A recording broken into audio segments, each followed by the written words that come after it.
last year in America, Careless Whisper was released, and this episode is supposed to make me feel so invested with the idea of Carol being part of Lincoln's friends group. But since I'm one of those people who witnessed her debut episode that really showcases the issues of the Loud House episode not living with expectations, mainly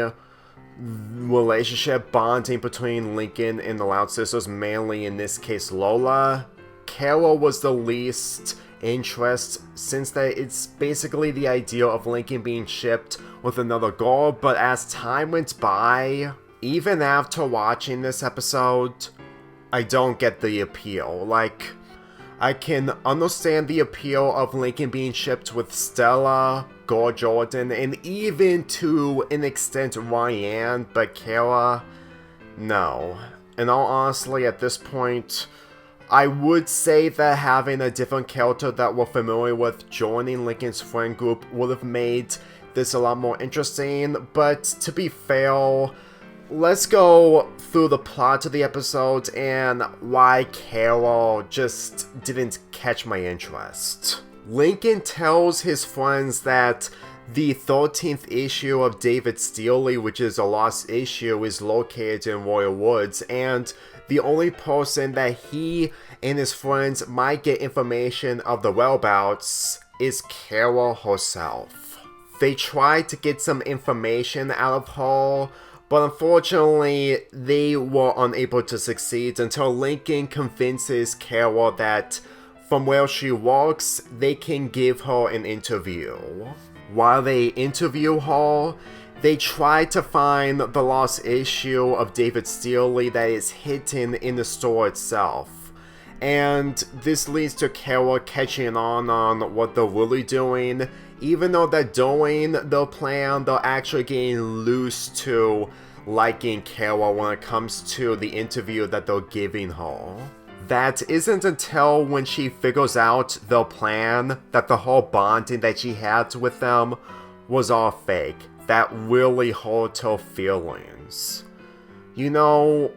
to be really nice, this is slightly better than when Lincoln hurt Ryan's feelings from the first season, because for how Ryan was portrayed in the first season, it was disastrous. Granted,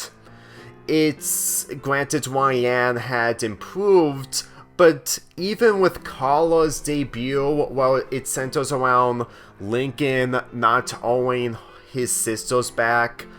She didn't do much other than just basically being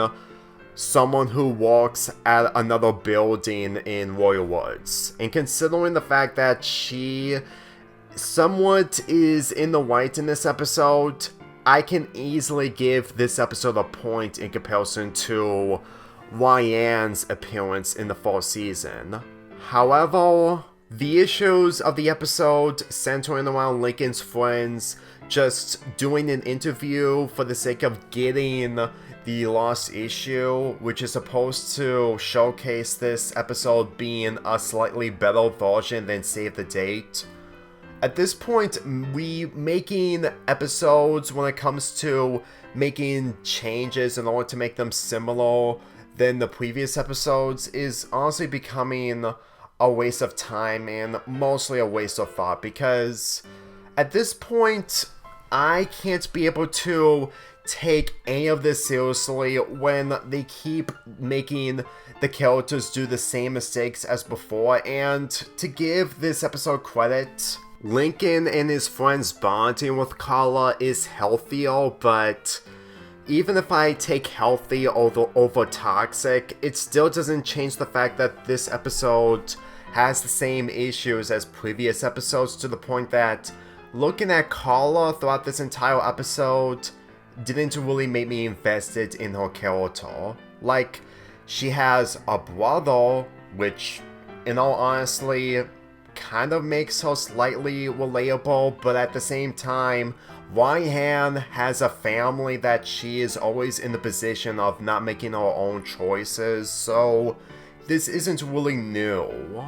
Whenever this show introduces new characters, which I will admit I do like the majority of them, at the very least, they were introduced in a way that really gave them a good impression. And when it comes to Kala, I get it's supposed to be different, and it's not supposed to be the same like everyone else's, but at the same time,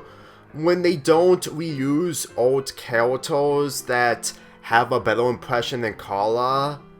that would probably fit in Lincoln's group, then it really gave me the impression that Kala is only being used because she's into David Stearley, to the point that, for my experiences with David Stearley from the Loud House No Time to Spy movie and A Night to Remember, it's not going to win me over. And I can even bring up that Big Barrow and Stearley really showcases of how much that David Stearley just isn't really working out for not only Lincoln, but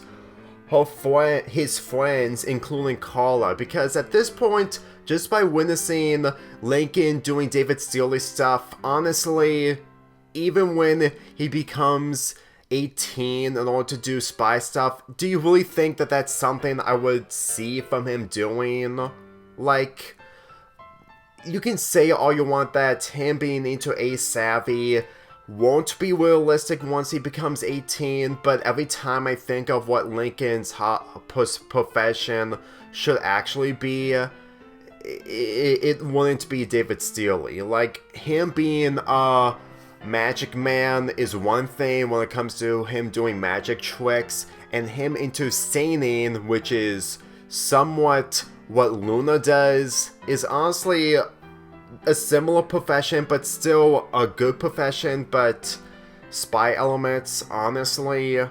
I just really want people's opinions on what they feel about the spy elements in the newer seasons of The Loud House, since I'm pretty sure that old fans probably didn't experience it when they gave up the series. That is the reason why I can't be able to have any likability towards Kala, because no matter Lincoln and his friends did really hurt Kala's feelings, it doesn't really change the fact that with her being into David Stearley is mainly something that Lincoln can work with. But considering that that is just an example of how much that this show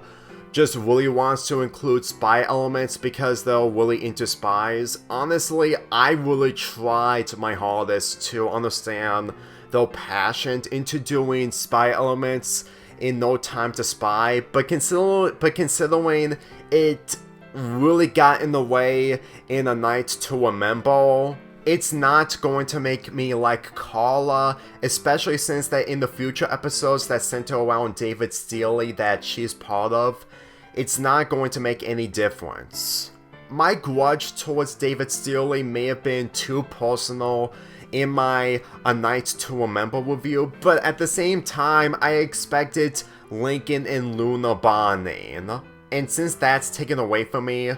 honestly, regardless if that was the episode's intentions, it doesn't change the fact that it's just really showcasing that The Loud House is only going to continue if it focuses Lincoln's profession on David Stearley, which, in all honesty, I'm never going to be on board with, because that is the reason why I given up The Loud House after watching A Night to Remember. I only reviewed this episode because I know some people who watch my Loud House videos really want my opinions on Kala more after watching my Big Barrow and Stearley review. So this is literally the only way to give you my impression of Kala. It's not a positive impression, but in all honesty, this is a reason onto why I haven't been making Loud House videos, aside from the autumn fanfic that I've uploaded last month. I will admit that this episode isn't terrible, but it's mediocre with everything that really describes it as David Stearley and nothing more. I'm sorry, but I can't be able to stand David Stearley. Even after watching the leaked episodes of A Night to Remember last year, I still can't be able to change my opinions because it's getting really ridiculous. At this point, I'm mostly into Lincoln being shipped with Gold Jordan and Lincoln's sibling relationship with Luna Loud. That's how little I have when it comes to the Loud House, because I am so sick of literally everything else. When it comes to toxic fans, the hate-em, inappropriate stuff that really had nothing to do with the show whatsoever, since that they can't be able to separate that. And of course the fact that the hate-em themselves, the entire hate in this entire show is getting overblown out of proportions to the point that positivity is non-existent. Seriously, at this point, Lincoln and the other characters not learning from the mistakes is not really a criticism anymore, since that it's not really helping that everything else is becoming more of a bigger issue than that. I'll express more on that if I'm ever going to make a Loud House video centering around the hate-em, the inappropriateness that should have been separated in the fans' point of view, and of course, toxicity, which is so unavoidable. Anyway, I'm giving this episode a 5 out of 10.